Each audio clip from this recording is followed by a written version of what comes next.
Hello everybody, welcome to another video. This week, the weather outside is absolutely shocking. We've got high winds, lots of rain, so we decided staying in is probably the best idea. Now, there's a lot of things that you can actually do while you're actually staying in with photography. There's a lot of things around the house that you can just take shots of. Now, one of the things that I tend to do is in the autumn time, when the seed heads are around in the garden, I'll pick a few and actually keep hold of them. For just random sort of photos, you can get some great macros from it and stuff like that. So that's what I've done today. I've got some Astrantia heads, which have gone well past their best, so they've really sort of got a lot of sort of feel to them that really sort of look very, very old and sort of, they are very crumbly. But because of that, the detail is fantastic in it. I've got the Canon out with the macro lens on. I'm going to take some shots. So I'll just show you what the setup is now, and we'll take a look.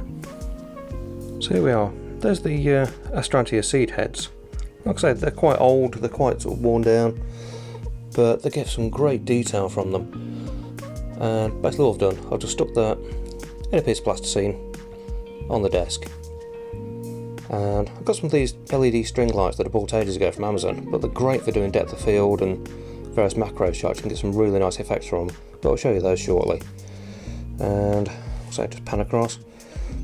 Got the Canon there with the Sigma 105 macro on, and a little sort of fill light that I've got there, which just gives a bit of extra illumination. If I can get that to come focus, there we go.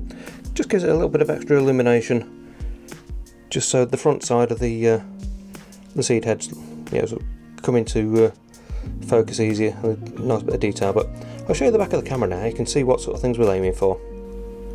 So this is the setup we've gone for. As you can see on there, we're at ISO 100, f8. It roughly works out to about 15th of a second that the shot's going to be taken at. But as you can see, I've just focused on the single seed head. And you can just about make out the string lights in the background. And if I just show you what that actually looks like on the desk, here we go. That's where the seed heads are. And I actually just blue tack the string lights up on the wall there to give me a bit of a background, but you can see the distance between the seed head and the lights is what gives me that depth.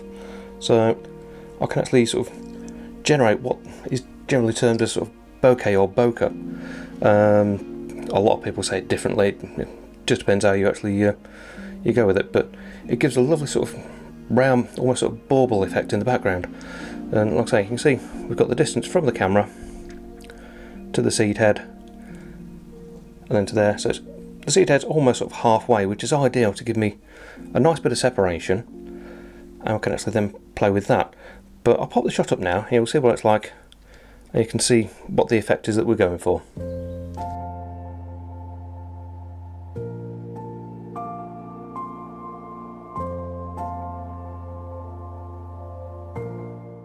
And I thought this worked really well in black and white too. What do you think?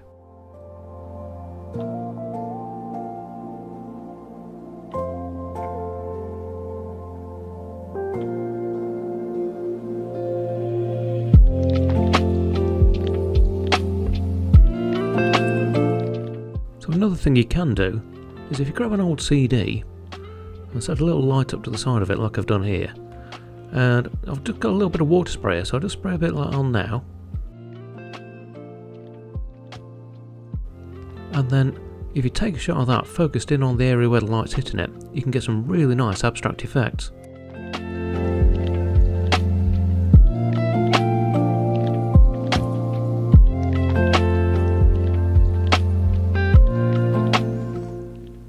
And going back to the seed head, I'll put the light really close to it. So I want a really intense glow to the actual seed head, but I want it isolated.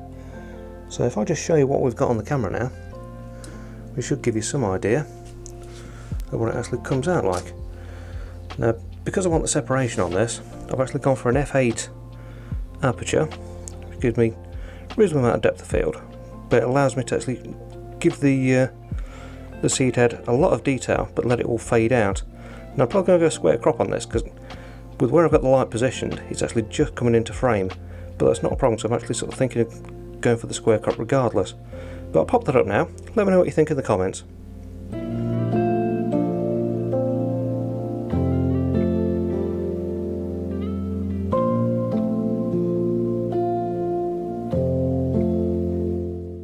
one thing that is key for indoor photography, especially if you're doing macro, is a little tripod.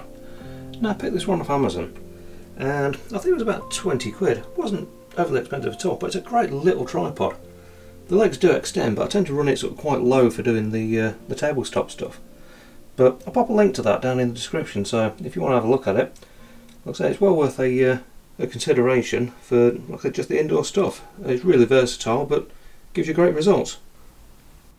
So there you go. Hope that's given you a bit of an insight as to what you can do if the weather's a bit too rough to go out and you're really not feeling it at all. Obviously, there's a lot you can do around the house. There's loads of different things that you can take photos of. Even mundane things like a coffee cup, the kettle, knives and forks. You can do so much with it. It's really handy. But I'm going to say, a couple of little bits for you there, give you a couple of ideas, and hopefully you'll be able to use those ideas going forward and take your own shots.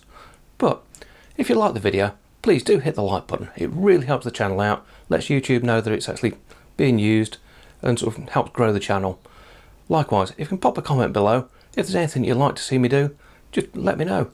I'm always open to suggestions, so look forward to hearing from you on that. And if you want to get notified when a new video comes out, just hit the bell button and YouTube will ping you a notification, let you know when I put the new stuff up.